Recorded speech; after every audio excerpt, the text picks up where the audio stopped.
વિક્રમ સંવંત 2082 મહાવદ બીજ તારીખ 3/2/2026 મંગળવાર. શ્રી સ્વામિનારાયણ સંસ્કારધામ જોથાણ સુરતથી આજની આપણી કથા પ્રસ્તુત થઈ રહી છે. ગઈકાલે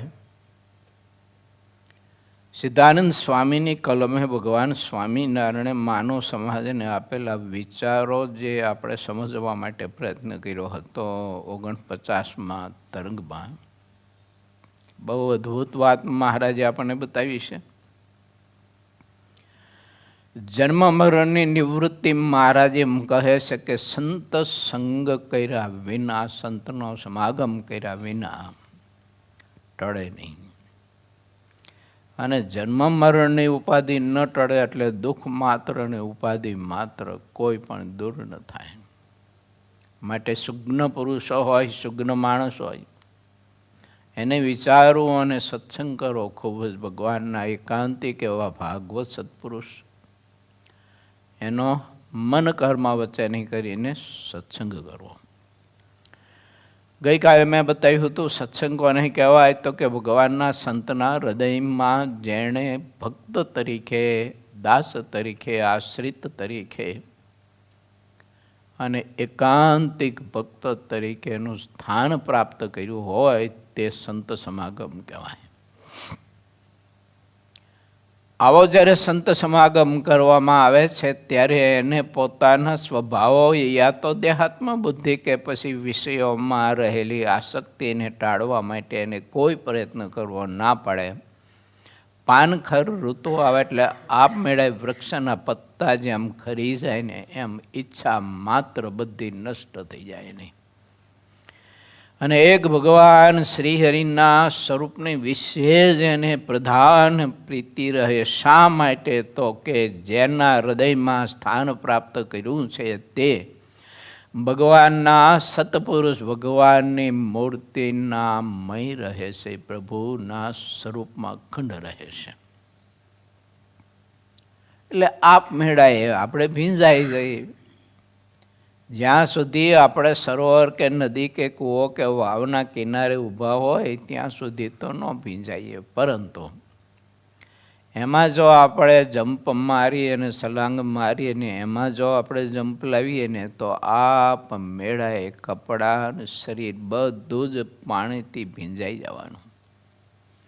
એ પાણીથી શરીરને ભીંજાવા માટેનો બીજો પ્રયત્ન આપણે કરવો પડે નહીં. સરોવરમાં જળમાં એને પ્રવેશ કર્યો ને એટલે જળના સંબંધે કરીને જીવ એ ભીંજાઈ જવાનો. એમ ભગવાનના સત્પુરુષના હૃદયમાં જેને સ્થાન લીધું એટલે એનામાં સાધુતાના ગુણો, ભગવાન પ્રત્યેની પ્રીતિ, સ્નેહ, ત્યાગ, વૈરાગ્ય, આત્મનિષ્ઠા, સમર્પણ, દાસત્વપણું, નિર્માનીપણું, નિરહંકારીપણું, સરળતા, નિર્ધમપણું વગેરે વગેરે સદગુણો આત્મામાં આવિર્ભાવ પામે છે. આ બહુ સરળ ઉપાય છે. બાકી ભગવાનને પ્રાપ્ત કરવાને જન્મ મરણથી મુક્ત થવું અને આ જગતના બધા જ મોહિક પદાર્થોમાંથી પ્રીતિને ટાળવાની સાધના કરીને ટાળવું ને તો બહુ કામ કઠણ છે. એ આરાધના કરતાં કરતાં જગતનો મોહ ટેડ્યો કે ન ટેડ્યો ખબર નહીં. પરંતુ આવા ભાગવત ભગવાનના સત્પુરુષ એમાં જો આત્માને ખરેખરી પ્રીતિ થઈ જાય તો એ આત્મા એ ભગવત સ્વરૂપ થઈ જાય છે. મહારાજે વચનામૃત ગ્રંથમાં આ વાતનો સંદર્ભ બહુ જ બતાવ્યો છે આપણને સહુ કોઈને. મધ્યનું 62મું, 63મું, પ્રથમનું 67મું, 68મું, પ્રથમનું 3જું, પ્રથમનું 1લું, 59મું મધ્યનું 60મું વચનામૃત, અંત્યનું 38મું, અંત્યનું 39મું, અંત્યનું 38મું લોયાનું 6ઠું વચનામૃત, સારંગપુરનું 7મું, સારંગપુરનું 8મું વચનામૃત, મધ્યનું 54મું વચનામૃત, પ્રથમનું 53મું વચનામૃત, પ્રથમનું 15, 16, આ બધા જ વચનામૃતમાં અને સત્સંગી જીવનમાં હરિગીતાના અંતર્ગત બહુ અદ્ભુત સદવિચારો ભગવત સ્વરૂપ થવા માટેના બતાવ્યા છે. બહુ સરળ રસ્તો છે. એવા ભગવત સ્વરૂપ પુરુષના દર્શન મેં કર્યા છે કે વિના સાધને તે સત્પુરુષ જેવા મહાસમર્થ થઈ ગયા. એની કોઈ સાધના નહીં, એમ કોઈ શાસ્ત્રનો અભ્યાસ નહીં, એમ શાસ્ત્રનું કોઈ નોલેજ નહીં. જોકે વાંચતા જ નહોતું આવડતું, શાસ્ત્ર ભણેલા જ નહોતા. એવા અમારા ગુરુભાઈ હતા સંદાસ્વામી. અભણ હતા, ભણેલા નહોતા, પણ માયાના લેવલથી એનું લેવલ પર હતું. માયા એને બાધ ન કરી શકે. આવા પુરુષ એની સેવા ખૂબ કરવાનો યોગ પણ મેળવ્યો છે, રાજીપો પ્રાપ્ત કરવા માટેનો પણ યોગ મેળવ્યો છે, અને એમની કૃપા પ્રાપ્ત કરવા માટેનો બહુ ઘણો બધો યોગ પ્રાપ્ત થયો છે. આ અનુભવેલી વાત તમારી પાસે કરું છું. એટલું બધું સરળ જીવન હતું અને એવું ભગવત પરાયણ જીવન હતું કે છેલ્લી એ મોટી અવસ્થામાં પણ એ ધ્યાન ભજનમાં એટલા બધા ખોવાયેલા રહેતા હતા, રત રહેતા હતા. એને દુનિયા શું છે એની ખબર નહીં. એને બોલો 8 આના કે 25 પૈસા શું કહેવાય ને એ ખબર નહીં. તમે બતાવો તો એને ખબર ન હોય કાંઈ કે આને 8 આના કહેવાય કે આને 25 પૈસા કહેવાય. ગુણાતીતાનંદ સ્વામી એવું લખ્યું છે કે સ્ત્રીનો ત્યાગ કરે એવા તો ઘણા હોય, પણ ધનનો ત્યાગ કરે એવા, પૈસાને એનો ત્યાગ કરનારા અને એને ખોટું કરનારા તો કોઈક જ વિરેલા હોય, એવું લખ્યું છે. અને એવા વિરલા પુરુષ એને ખૂબ માણ્યા, સેવા પરિચર્યા કરી, રાજીપો પ્રાપ્ત કર્યો અને ભગવાન શ્રીહરિમાં પ્રીતિ કરવા માટે એ પુરુષ પાસેથી ઘણું બધું પ્રાપ્ત કર્યું અને થયું. એટલે મારો અનુભવ હું કહું છું કે આપણે સાધન કરીને ભગવાન શ્રીહરિમાં પ્રધાન પ્રીતિ કરવી એ માર્ગ થોડો કઠિન છે, પણ આવા સત્પુરુષ ભગવાનના એના હૃદયમાં જો આપણે સ્થાન પ્રાપ્ત કરી શકીએ, એવી પાત્રતા આપણે જો પ્રાપ્ત કરીએ ને, તો રસ્તો બહુ સરળ ને સુગમ થઈ જાય અને અંધકારનો નાશ થઈ જાય, એમ સિદ્ધાનંદ સ્વામીમાં લખ્યું છે. માણસ જ્યારે સત્સંગને જેવો છે તેવો યથાર્થ સમજી વિચારીને જો કરે, ત્યારે તેના અંતરના બધા જ અંધકારનો નાશ થઈ જાય છે. અજ્ઞાનતા, અને અજ્ઞાનતા કોને કહેવાય? જે ખોટું ને નાશવંત ને દુઃખરૂપ છે એને આપણે સત્ય ને સુખરૂપ માનીએ છીએ ને, એ અંધકાર છે, એ અજ્ઞાનતા છે. પછી ભગવાનના સ્વરૂપને બાદ કરીએ આપણે એટલે બધું જ આપણા શરીરથી માંડીને યજ કિંચિત આપણે આંખથી દેખાતું ને કાનથી સંભળાતું, બુદ્ધિથી વિચારેલું, મનથી સંકલ્પ કરેલું, ચિત્તથી ચિંતન કરેલું અને અહંકારથી પોતાનું માનેલું માત્ર બધું જ દુઃખરૂપ છે. અને એને કહેવાય અજ્ઞાનતા, એમાં સુખ મનાય એને. તો સત્સંગ, ભગવાનના સંતનો સમાગમ આ અંધકારનો દૂર કરે છે, એમ સિદ્ધાનંદ સ્વામીએ લખ્યું છે. અને આપણા ભારત દેશના એવા જ એક કવિ એને પણ આપણે બતાવ્યું છે તુલસીદાસે, એક ઘડી નહીં તો આધી, આધી નહીં તો પુનિયાદ, તુલસી સંગત સંત કી કટે કોટી અપરાધ. હા, એક ઘડી નહીં તો અડધી, અડધી નહીં તો પા ઘડીએ પણ સંતનો સમાગમ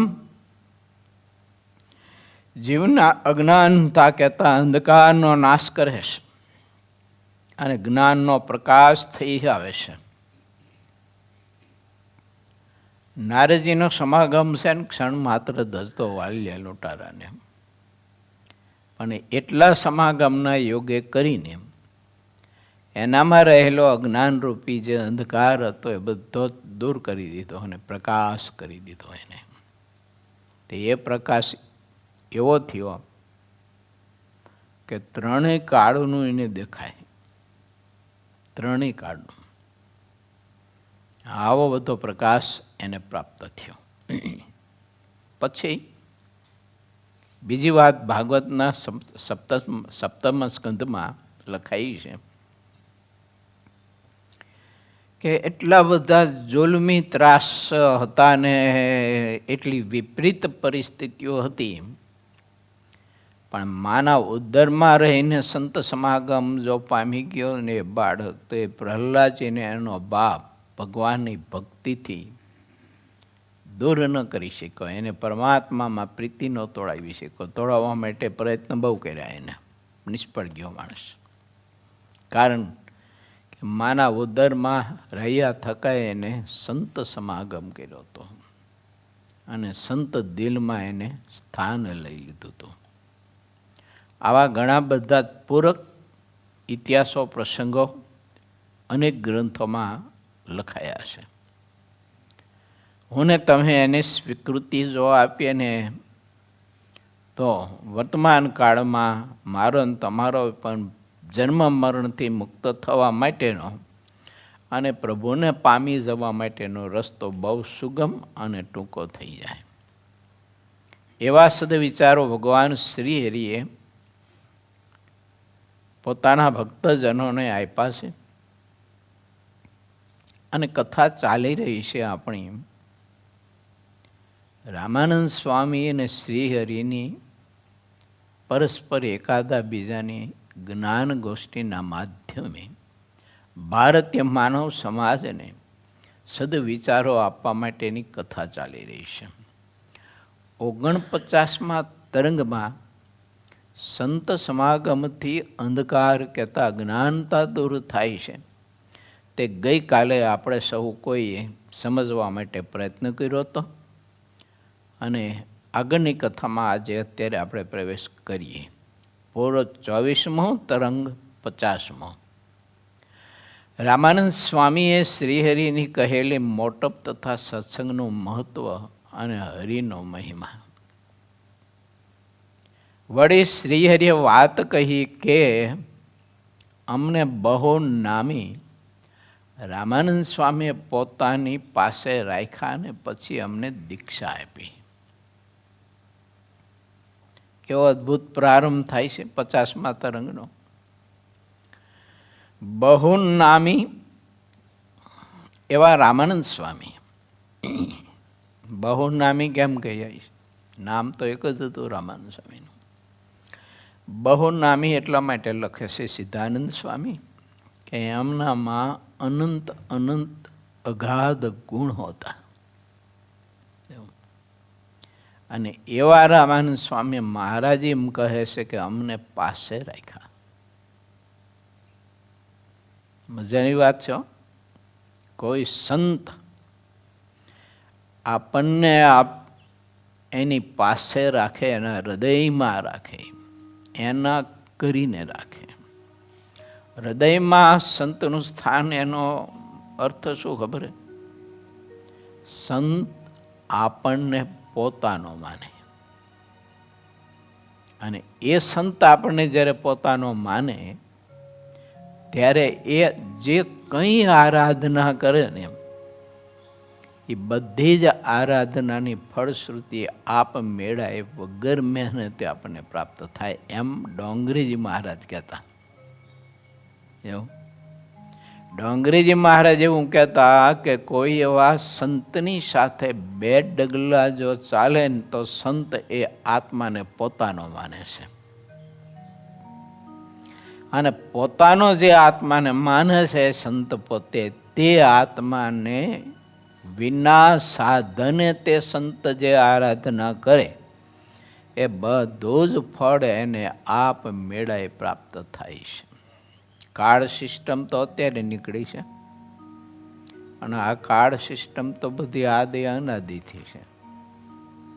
જોડાવું જોઈએ આપણે. અને બહુ નામી રામાનંદ સ્વામીએ પોતાની પાસે અમને રાખ્યા, પોતાના કરીને રાખ્યા. એટલે આ સૃષ્ટિમાં, આ જગતમાં, આ બ્રહ્માંડમાં જે તે જો કોઈ સ્થાનમાં સગા સંબંધીઓ બીજા ત્રીજા તો આપણને પોતાના માનતા હોય. કોઈ ભાઈ માનતા હોય, કોઈ દીકરો માનતા હોય, કોઈ બાપ માનતા હોય, કોઈ ભત્રીજો માનતા હોય, કોઈ મા માને, કોઈ બેન માને, કોઈ દીકરો માને, કોઈ વ્યવહાય માને, કોઈ પાડોશી માને, કોઈ મિત્ર માને, આવું બધું હોય. પણ એનાથી જીવ ચોખ્ખો નથી થતો. આ લોકના કોઈ પણ આપણને પોતાના સંબંધી કરીને રાખે એનાથી જીવ ચોખ્ખો નથી થતો. અને ભગવાનના સંત ભક્ત, પછી સંત કહો, ભક્ત કહો, હરિજન કહો, વૈષ્ણવ કહો, મુક્ત કહો, જે કહો તે, પાર્ષદ કહો, પણ એવા ભગવાનના ભક્ત જ્યારે આપણને પોતાના માને ને, તે એની માનીનતાથી ને એના પ્રેમથી આત્મા શુદ્ધ થાય છે. સમજાય તો બહુ મોટો લાભ થાય એવી વાત છે આ. એટલે આપણે આરાધના કરીને શુદ્ધ થવા માટે તો હારો દાખલો બહુ કરી ત્યારે થઈ તો થઈએ.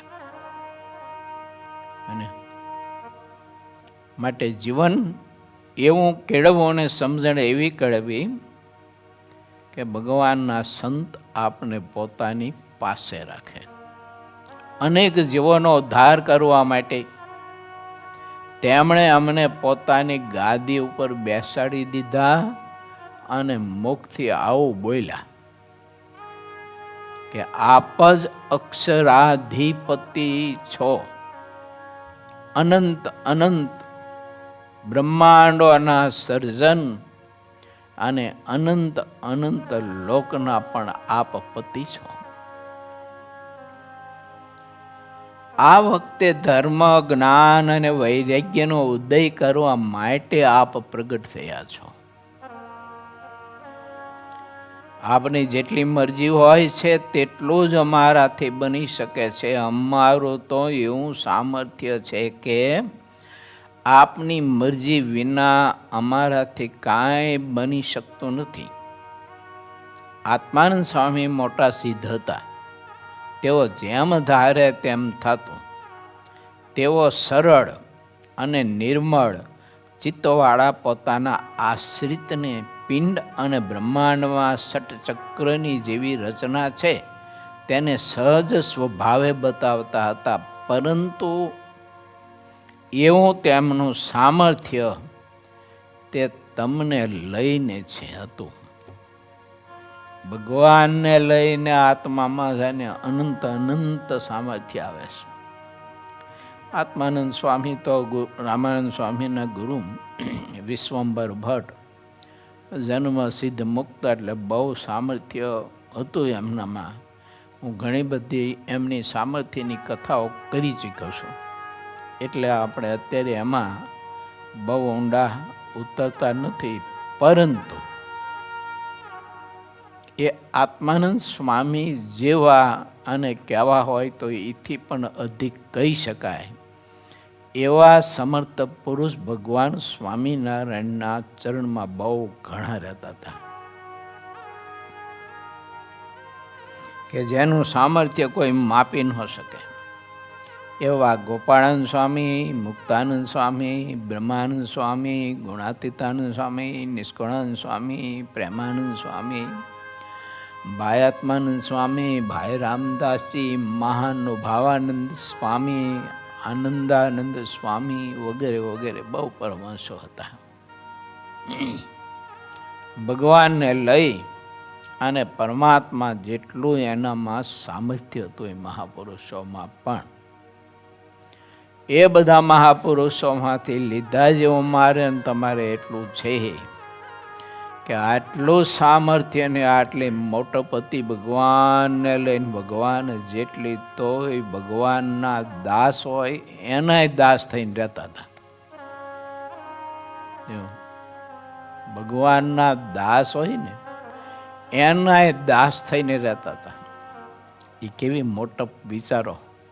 આપણને તો સારું કંઈક થોડુંક આ લોકનું કંઈક મળી જાય, ધન સંપત્તિ કે પદાર્થ કે મોટપ કે પ્રશંસા કે ખુશામતી કે પછી કંઈક થોડી ઘણી વિદ્વતા, કંઈક કથા કરતા આવડી જાય, પ્રવચન કરતા આવડી જાય, કંઈક વગાડતા આવડી જાય, કંઈક ગાતા આવડી જાય, ત્યારે અહંકારનો પાર નહીં. અને જીવ એટલો બધો અહંકારમાં ફરતો હોય તો આપણને એમ થાય કરે રે આને કૂતરું ક્યાંથી કઈડી ગયું, હડકાયું કૂતરું કઈડે ને બધાને ડાસ્યા નાખીને મરી જાય, એમ મહારાજે વચનામૃતમાં લખ્યું છે. આને કહેવાય કુસંગ. શું કહેવાય? આને કહેવાય કુસંગ. નિષ્કુળાનંદ સ્વામીએ કાવ્યમાં આને કુસંગ કીધો છે.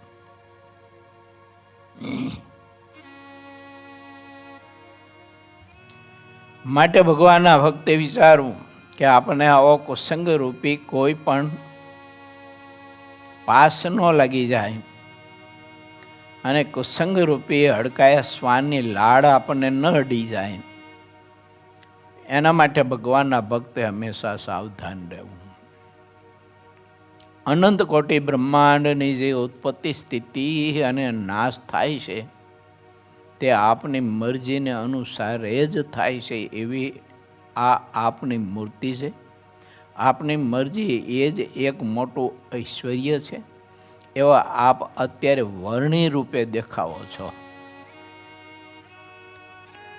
રામાનંદ સ્વામી નીલકંઠ વર્ણીને ગાદી ઉપર બેસાડીને પછી આ બધી વાત કરી રહ્યા છે. તમે ગમે તેટલું છુપાવીને રાખો પણ હે વણિરાજ, આ તમારું ઐશ્વર્ય અને તમારું સર્વોપરીપણું અને તમારું ભગવાનપણું એ છુપું રહેશે નહીં. ગમે તેમ ઢાંકો તોય ન રહે. મોગરાનું કે ગુલાબનું પુષ્પ હોય ને એની સુગંધને કોઈ ઢાંકી જ ન શકે. પરંતુ વિકલ્પ એક છે કે તે પદાર્થ છે, એટલે એ પદાર્થની ઘનતાનું અસ્તિત્વ હોય ને ત્યાં સુધી સુગંધ હોય, પણ એની ઘનતાનું અસ્તિત્વ જ્યારે પંચભૂતમાં વિલીન થઈ જાય પછી સુગંધ ન હોય. ત્યારે આ પરમાત્માનું સ્વરૂપ એવું છે કે એના જે ગુણો, સામર્થ્ય અને ઐશ્વર્ય અને પ્રભાવ તે અખંડ છે. પછી ભગવાન શ્રી હરિ અક્ષરધામમાં બેઠા હોય તો ભલે, આપણી સામે બેઠા હોય તો ભલે, આપણા હૃદય કમળમાં હોય તો ભલે, આપણી બુદ્ધિમાં, નેત્રમાં કે વૃત્તિમાં કે સંકલ્પમાં હોય તો પણ ભલે, પણ પરમાત્માનું જે સામર્થ્ય અને ઐશ્વર્ય છે ને એને કોઈ ઢાંકી જ ન શકે. રામાનંદ સ્વામી એવી વાત કરે છે, આપની મરજીને અનુસારે જ થાય છે બધું જ. આપની મરજીથી બહાર સ્વતંત્ર હોય તેવા અક્ષર પર્યંત કોઈ દેખાતું નથી. એવી આ આપની મૂર્તિ છે. આપની મરજી એ જ એક મોટું ઐશ્વર્ય છે. એવા આપ અત્યારે વર્ણી રૂપે દેખાવશો. હવે હું માઇક શરીરનો ત્યાગ કરીશ તેમાં કાંઈ વિલંબ કરવો નથી. કેમ છે? આપની મરજી વિના જેટલું કાંઈ કરવામાં આવે છે તે બધું નિષ્ફળ થઈ જાય છે. આપણે કંટાળવું નહીં ક્યારેય હો. શરીરમાં કાંઈ વ્યાધિ હોય ને તો કંટાળવું નહીં. મહારાજને પ્રાર્થના ન કરવી કે મહારાજ અબ ઘડીએ મને દેહ પાડીને લઈ જાઓ, હવે આ બધું સહન નથી થતું, એમ કંટાળવા નહીં. ભગવાનની મરજી હોય ને ત્યારે ઠાકોરજી પાકેલી કેરી લઈ જાય, ઉતારી લે. એમ આપણે જો ઠાકોરજી પાસે ઈચ્છા રાખીને માગીએ ને તો એ ભક્તપણામાં, આશ્રયમાં, નિષ્ઠામાં, અંતર્યમીપણામાં અને ભગવાન શ્રી હરિનું કરતા હરતા પણ એમાં આપણને થોડીક સમજણમાં કંઈક ગડબડ કહેતા ખામી કહેવાય, ઓછપ કહેવાય. મહારાજને જેમ ઈચ્છામાં આવે ને એમ આપણને સુખ આપે, એમ આપણે સુખ લેવું, એમ આપણે આનંદ લેવો, આપણી ઈચ્છાને અનુસાર નહીં. એ જ ભક્તનું લક્ષણ છે, મહારાજે બતાવ્યું છે. જે ભગવાનનો ભક્ત થયો, દાસ થયો, તે ભગવાનની મરજીમાં સંપૂર્ણ રહે. આ મહારાજે સારંગપુરના 15ના વચનામૃતમાં મુગ્ધામધ્યાને પ્રૌઢાના ભેદે કરી અને આ વાત આપણે સમજાવી છે. હું તો આટલી જ વાતને જાણું છું, આનાથી અધિક કાંઈ જાણતો નથી, એમ રામાનંદ સ્વામી કહે છે. કોઈ બાબત આપની મરજીથી અધિક થઈ ગઈ હોય તો તે કહો, તેને સાંભળવા હું ચાહું છું. મોટા પુરુષની સર્વે ક્રિયા અલૌકિક હોય છે. આમ કહીને રામાનંદ સ્વામીએ પોતાના શરીરનો ત્યાગ કર્યો. ત્યારે શ્રીહરિએ કહ્યું કે મોટા પુરુષનું આવવું અને જવું તો એક નર નાટ્ય છે, અર્થાત લીલા છે. તેમને આવવા જવાનું હોતું નથી. તેમનું ખાવા પીવાનું જે દેખાય છે તે પણ તેમના ચરિત્ર છે. ભલે તે મનુષ્ય સમાન દેખાતા હોય તો પણ મોટાને મોહ ઉપજાવે એમના સામર્થ્ય અને એમની શક્તિ, એમાં કોઈ આશ્ચર્યની વાત નથી. મોટાના પ્રતાપને તો જે મોટા હોય ને તે જ જાણે છે. તેમનો પ્રતાપ અમાપ હોય છે, તેથી જે અમાપ હોય તે તેને જાણે છે. ભગવાન રામચંદ્રજીનો પ્રતાપ અપાર અમાપ હતો.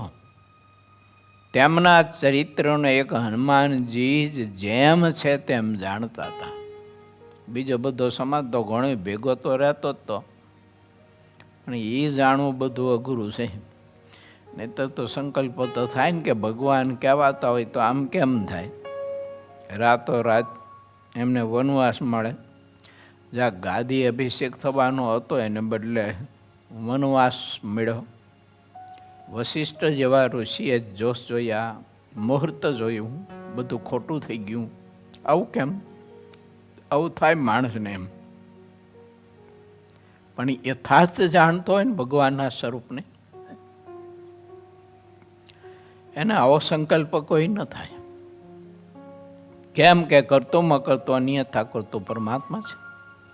અને પરમાત્માને આ લીલા કરવાની પાછળ કંઈક આત્માઓના કલ્યાણ કરવા હોય અને કંઈક આત્માઓને નિર્ભય પણ કરવા હોય. એ સમજવું અઘરું છે. જો ભગવાન રામજી છે ને એ વનમાં ગયા ને તો કંઈક આત્માના કલ્યાણ થયા. જ્યાં રાત્રિ રોકાયા, જે રસ્તા પર ચાલ્યા, પ્રભુને જ્યાં પગલાં પડ્યા, એ બધી ધરતી તીર્થોને પામી. અને જેના કારણે સમાજ ભયભીત હતો, દુઃખી હતો, શાંતિથી શ્વાસ નહોતો લઈ શકતો, એવા બધા રાક્ષસોનો વધ કર્યો ભગવાને. અને સમાજને નિર્ભય કર્યો. રાવણથી માંડીને બધા, મારીચ ને સુબાહુ ને વગેરે વગેરે ઘણા બધા. એમ માટે ભગવાન ને મોટા પુરુષ બે તત્વો એવા છે કે એને આ લોકમાં આવે પછી સમજવા અઘરા પડે છે, એટલા માટે કે આ લોકની વ્યવસ્થાના ભાગ રૂપે શરીર તો આપણે જેવું જ ગ્રહણ કર્યું હોય ને. અને ભગવાન કૃષ્ણ આ ધરતી પર પ્રગટ થયા તો જો કેટલી કેટલી રાણીઓના હરણ કર્યા એમને. હવે આવું બધું જોવે એટલે તો જીવને કેમ થાય, અગડમ બગડમ જ થાય ને, બધું અઘરો વિષય છે. પણ ભગવાન કૃષ્ણે જે રાણીઓના હરણ કર્યા એ બધી જ ભગવાનને મન કર્મ વચને કરીને વરી ચૂકેલી હતી અને પ્રભુને એકને ચાહતી હતી. એને ભગવાન સિવાય કોઈનામાં પ્રીતિ નહોતી. એટલે આવો બધો અંદર સંદર્ભ ઊંડો રહેલો હોય છે. સમજવા માટે પ્રયત્ન કરીએ તો ઠીક છે.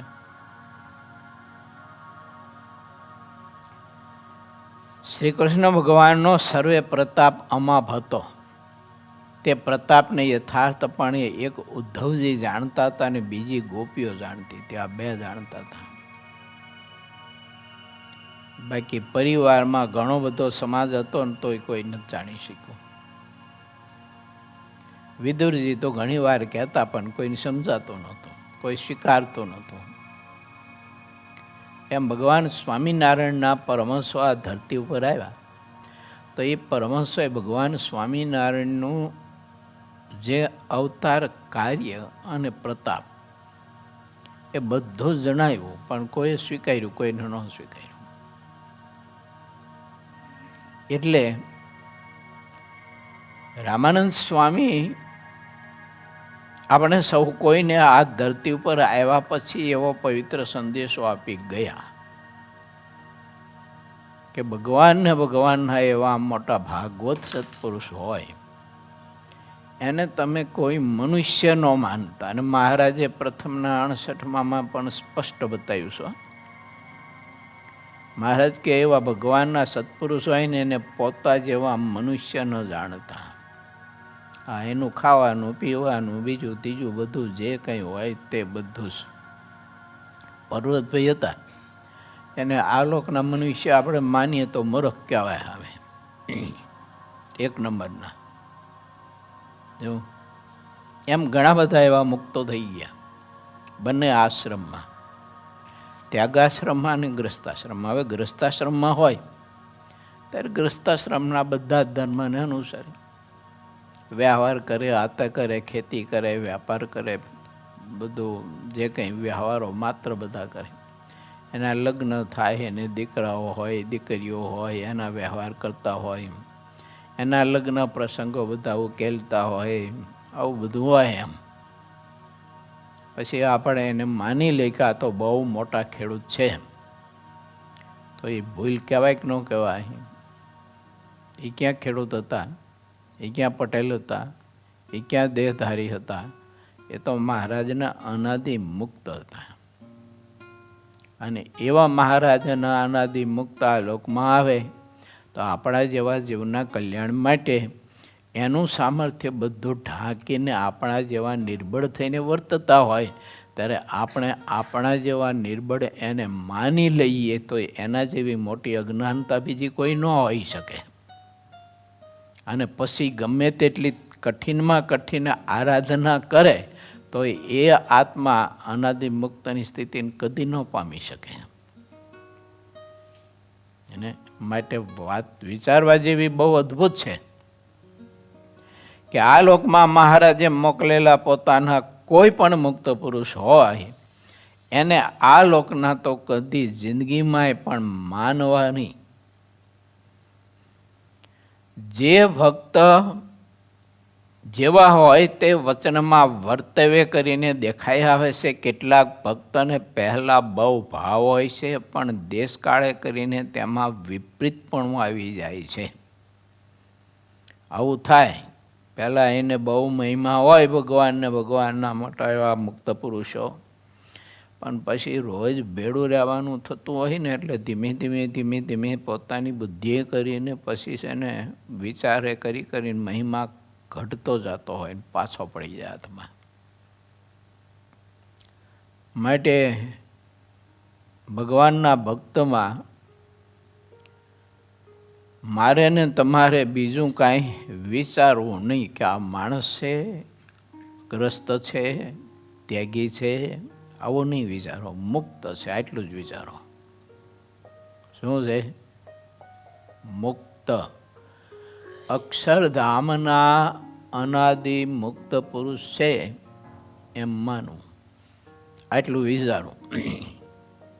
બાકી જો આવા મોટા પુરુષો હતા ને એને વચન નથી મનાયા જીવને. આ એવી બહુ કથાઓ છે. એક સાધુને ગોપાળન સ્વામીની જોડમાં મોકલવાનો હતો. આ કથા હું કરી ચૂક્યો છું, શાસ્ત્રમાં લખાણી પણ છે. તો પછી મોટા સંતોએ કહ્યું કે સાધુરામ તમારે ગોપાળન સ્વામીની જોડમાં જવાનું છે. તે ઓલો કે એવા તે મારા હું ભાગ ફૂટ્યા.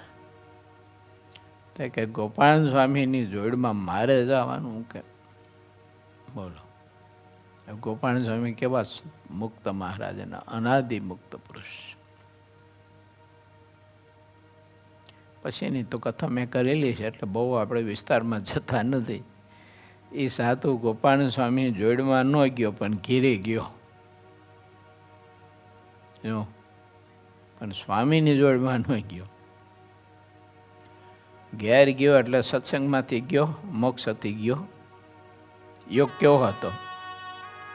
વાત તો એટલી જ હતી ને એ ગોપાળન સ્વામીની જોડમાં ગયો હોય તો એ આત્મા ગોપાળન સ્વામી જેવો થઈ જાય. આટલી જ વાત હતી. બોલો, એને કંઈ આરાધના કરવી ન પડે. એના સ્વભાવને આ તે બધું એવું હતું. એટલે સંતોએ વિચાર્યું હતું કે ગોપાળન સ્વામીની જોડમાં સાપ ભેળો જાય તો આના સ્વભાવના આ તે બધું ટળે એમ. પણ આવું થયું એમ. આદિ અનાદિકાળથી આવું બધું હોય માટે આપણે વિચારવું. તેથી ભગવાનનું સમીપપણું છોડીને અક્રૂરજી દૂર કાશી જઈને રહ્યા હતા અને બળદેવજી પણ ઈશ્વર કહેવાય. પણ જ્યારે મનુષ્ય શરીર ધારણ કર્યું ત્યારે લોભે તેમનો જેવો સ્વભાવ હતો ને તે બધો લોકોને દેખાડી દીધો હતો. આ કથા છે 10મા સ્કંધની. જ્યારે શ્યમંતક મણિ સૂર્યનારાયણે સત્રાજીતને આપ્યો ને એ મણિની રામાયણમાં ભગવાન કૃષ્ણ ઉપર આરોપ આવ્યો ને ત્યારે બલરામ ને કૃષ્ણ એ સતત ધનવાની પાછળનો પીછો પકડ્યો. અને સતત ધનવા પાસે મણિ હતો નહીં, કારણ કે મણિ અક્રૂરજી લઈ અને કાશી વયા ગયા હતા. પછી ભગવાન પાછા આવ્યા એટલે બળરામને કહ્યું કે બળે ભૈયા સતત ધનવાને તો લેવા દેવા વિનાનો અમથો માર્યો, મણિ તેની પાસે છે નહીં. એટલે બળરામને મનમાં એમ થયું કે આ કૃષ્ણ પહેલાંથી થોડાક અટપટો તો છે જ. એટલે મણિ ક્યાંક હંગરીને એની રાણીઓને દેવા માટે થઈ અને ક્યાંક હંતાડીને આવ્યો, મારી પાસે ખોટું બોલે છે. એટલે બળદેવજી રીસાણા અને ત્યાંથી વયા ગયા.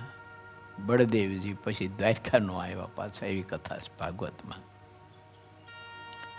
માટે પદાર્થનો યોગ છે ને એ ભગવાનથી વિખોટો કરે ખરો, અને પદાર્થનો યોગ ભગવાનના એવા મોટા મુક્ત પુરુષ હોય ને તો એનાથી પણ જીવને દૂર કરે ખરો. હા, પદાર્થમાં તો હવે કાંઈ હોય નહીં દમ, પણ ખબર નહીં હોય પદાર્થના માટે થઈ અને ભગવાન જેવા ભગવાનને, સંત જેવા સંતને આત્મા છોડી દેશે. આપણે વિચાર્યાની આ કથા, આપણે આવું ન થાય એ આપણે વિચારીએ. સત્ય સ્વરૂપ શ્રીહરિના જેટલા શુભ કે અશુભ ચરિત્ર હોય છે તેમાં કેટલા હેતુઓ રહ્યા હોય છે. હેતુ વગરનું એક પણ ચરિત્ર હોતું નથી પરમાત્માનું. મોટા પુરુષોના હેતુમાં તુચ્છમતીવાળા લોકો લૌકિક મતી રાખીને વર્તે છે. તુચ્છમતી જીવ કરોડો કલ્પે પણ ભગવાનને મોટા પુરુષના હેતુ જાણી શકતા નથી, તેથી તેને લક 84ના દુઃખ મટતા નથી. એવા તુચ્છમતીવાળા મનુષ્ય સંસારમાં ભટકતા રહે છે. આપણા દાદા ગુરુ હતા મોડીમાં હરિનારાયણદાસ સ્વામી, તે થોડા ગરીબ ભગતનું ને 2-5 ત્યાગી સાધુનું ટોળું ભેગું થઈ અને રામકૃષ્ણ સ્વામી અને અક્ષરજીવન સ્વામી બહુ સમર્થ સંત પુરુષ હતા ને એની પાસે ગયા. એની પાસે જઈને વાત કરી કે સ્વામી મોટા પુરુષ તો કહેવાય કે બરાબર છે, પણ હવે વ્યવહાર નથી આવડતો એમને. કેમ?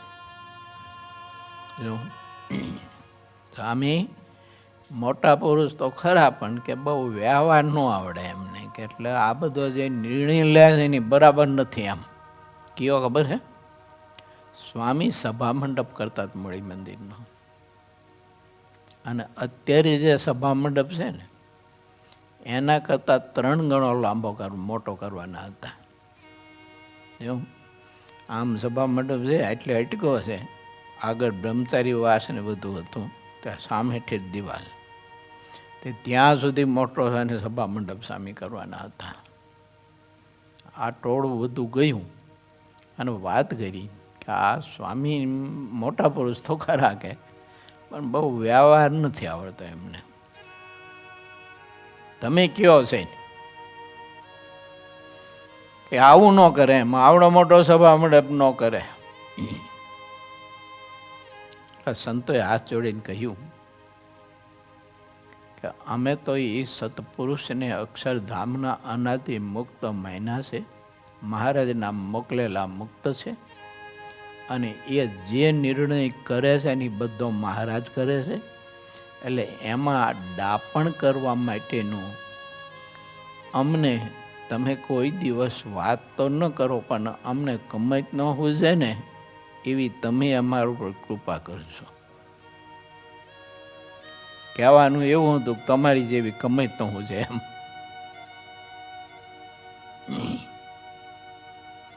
કેમ કે અમે દાસ છીએ, એના સેવક છીએ. તો સેવકનો પરમ ધર્મ છે પોતાના સ્વામીની મરજીમાં રહેવું. એક વાત સત્સંગમાં મારે તમારે શીખા જેવી, ગોખા જેવી અને સાક્ષાત્કાર કરી અને આત્માને વિશે એને સંગ્રહી રાખવી જરૂરી છે. એક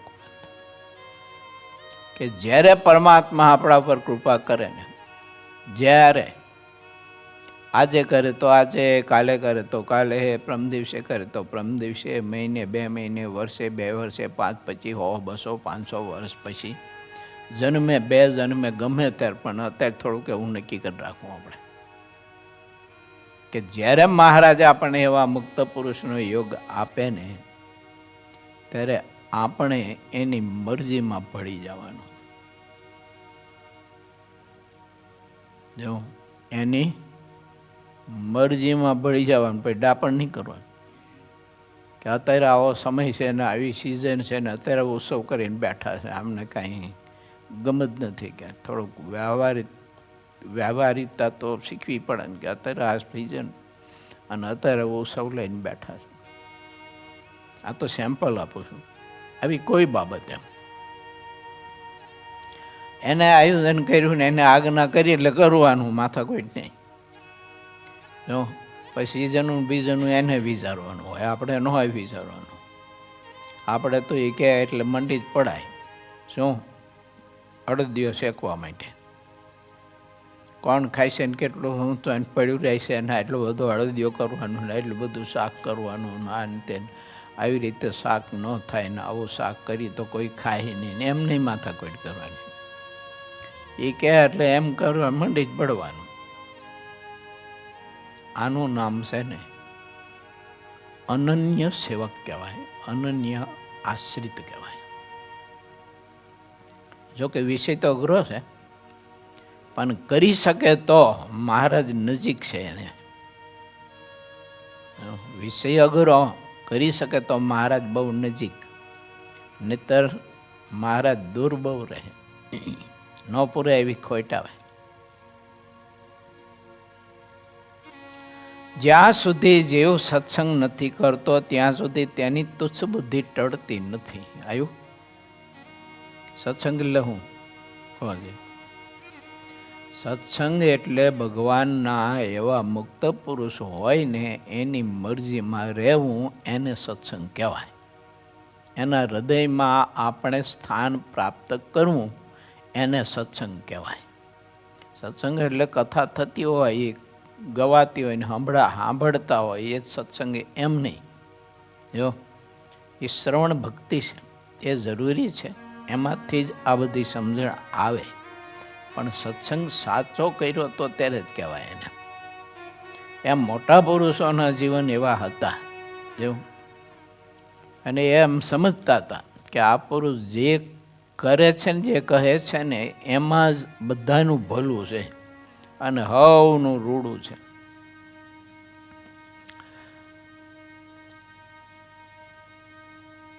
જ્યાં સુધી સત્સંગ નથી કરતો ત્યાં સુધી તુચ્છ બુદ્ધિ ટળતી નથી. કરોડો કલ્પ સુધી કોઈ જપ તપ કરતો રહે અને કરોડો કલ્પ સુધી કોઈ તીર્થયાત્રા કરે, તેમજ વેદો પુરાણો તથા વ્યાકરણ જ્યોતિષ વગેરે સર્વે શાસ્ત્રો ભણે તો પણ તે તુચ્છ બુદ્ધિઓ આડો જ રહે છે, પણ કલ્યાણને પામતો નથી. તે છે કરોડો કલ્પ સુધી યોગ યજ્ઞ વગેરે અતિ કઠિનમાં કઠિન સાધનો કરે તો પણ સત્સંગ કર્યા વિના કરોડો કલ્પ એ તુચ્છ બુદ્ધિ ટળતી નથી. જ્યાં સુધી જન્મ મરણને જમપોરી ટળતા નથી ત્યાં સુધી ભગવાનના હજુરી સેવક થવાતો નથી, મુક્ત નથી થવાતો. એમ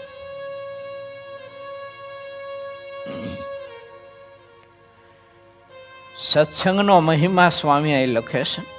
જ્યારે માણસ સત્સંગ જેવો છે તેવો તેને સમજીને નિષ્કપટ થઈને સત્સંગ કરે છે ત્યારે તેની બુદ્ધિ શુદ્ધ થઈ જાય છે. જેને સત્સંગ કરતા કરતા જો પ્રથમના જેવો ભાવ રહેતો નથી તો પછી તેને કૃષ્ણ પક્ષના ચંદ્રની જેમ દિવસે દિવસે ભાવ ઘટતો જાય છે. સત્સંગ કરતા કરતા જેને દિન પ્રતિદિન અધિક ને અધિક નવો ને નવો ભાવ શુક્લ પક્ષના ચંદ્રમાની જેમ વધતો રહે છે તે જ ખરો હરિભક્ત છે. સત્સંગ સમાન બીજું કાંઈ જ નથી. કેમ જે તેમાં સાક્ષાત ભગવાન રહ્યા છે, ભગવાનનું ધામ રહ્યું છે અને કહી ન શકાય એટલા ભગવાનના ભક્તો પણ તેમાં રહ્યા છે, એવો સત્સંગ છે. આ સત્સંગ જે રીતનો છે તે સમજવું ઘણું કઠણ છે. અનંત કોટી બ્રહ્માંડમાં સત્સંગના જેવું કાંઈ દેખાતું નથી અને અનંત કોટી બ્રહ્માંડના જે સુખો છે તે સત્સંગના સુખની આગળ લુખ્ખા છે. આ વાત જ્યારે પોતાના દિલમાં સાચી સમજાય ત્યારે તેને ચોક્કસ સત્સંગ સમજાયો કહેવાય. નારદ, સનકાદિક અને સુખજીના જેવા અપાર મુનિવરો અને ઉદ્ધવજી તથા હનુમાનજીના જેવા અપાર ભગવાનના ભક્તો થયા છે. તેમણે પોતામાં જેટલી કસર હતી તેને ઓળખીને તથા સત્સંગના સુખને સહુથી અપરંપાર અધિક દેખીને આગળ કહ્યું તે રીતે સત્સંગ કર્યો. તેવા ભક્તો અનંત કોટી બ્રહ્માંડના સુખ મળ સમાન જાણીને અને ભગવાન સંબંધી સુખને અતિ રસરૂપ જાણીને રાત દિવસ તેનું શ્રવણ કરે છે, પણ તેનાથી તૃપ્તિ પામતા નથી. ને જો તેમાં તૃપ્તિ થાય તો તેટલી તેમાં કસર ગણાય. મહારાજ લીખું ગુજરાતનું. મહારાજ કે કથા કીર્તન સ્મરણ ભક્તિ એમાંથી મહારાજ કે અમને કોઈ દિવસ તૃપ્તિ થતી નથી, તમે પણ એમ કરજો. આપણે શું થાય ખબર છે, રોજ કીર્તન ભક્તિ કરીએ, સ્મરણ કરીએ, જપ યજ્ઞ કરીએ, કથા યજ્ઞ કરીએ, જ્ઞાન યજ્ઞ કરીએ, એટલે ભાઈ ધીમે ધીમે ધીમે ધીમે ધીમે ધીમે છે ને થતું થતું આપણને છે ને સારું ખબર નહીં, હવે આમ સામાન્ય થઈ જાય બધું.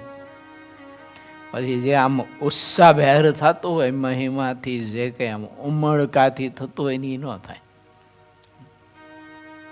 માટે વિચારવું, સત્સંગ જેવું તો કાંઈ કોઈ બ્રહ્માંડમાં નથી. હા, સિદ્ધાનંદ સ્વામી એવું લખ્યું છે, અક્ષરધામમાં મહારાજને મુક્તો છે ને અખંડ સત્સંગ કરે છે, આવું લખ્યું સ્વામી. અક્ષરધામમાં મહારાજ અને મુક્તો એ અખંડ સત્સંગ કરે છે, જ્ઞાન ગોષ્ઠી ચાલુ જ હોય. બોલો.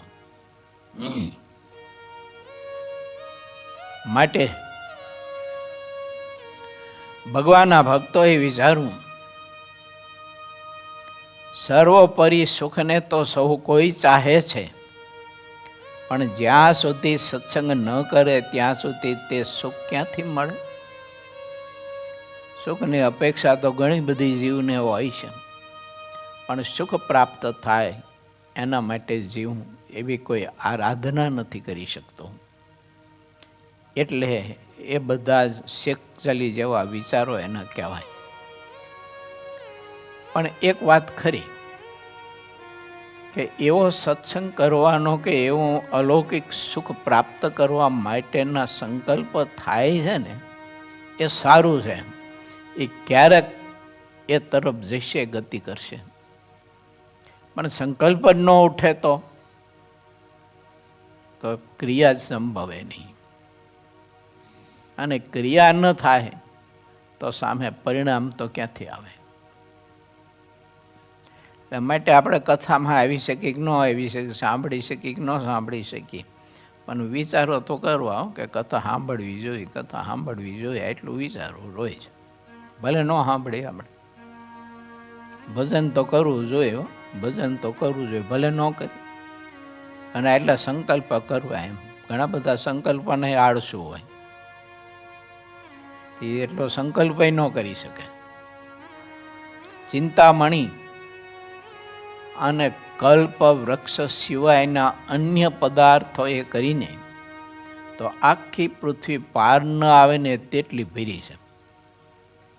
તેમ ભગવાનને સત્સંગ સિવાયના કુસંગથી આ બધી ભૂમિ પાર ન આવે ને એટલી બધી ભરી છે. ત્યાંનાથી શું થયું? માટે જેટલો સત્સંગ થશે એટલો આત્મા શુદ્ધ થશે. ઇતિ શ્રી સહજાનંદ સ્વામી શિષ્ય સિદ્ધાનંદ મુનિ વિરચિત શ્રી હરિચરિત્રામૃત સાગરના ચતુર્વિશપુરમાં રામાનંદ સ્વામીએ શ્રીહરિની કહેલી મોટપ તથા સત્સંગનું મહત્વ એ નામે 50મો તરંગ સમાપ્ત થયો. શ્રીપતિમ સિદ્ધરમ સર્વદેવેશ્વરમ ભક્તિધર્માતુજમ વાસુદેવમ હરે માધવમ કેશવમ શ્રીકામદામ કારણમ રાયણમ નીલકંઠમ ભજે સહજાનંદ સ્વામી મહારાજની.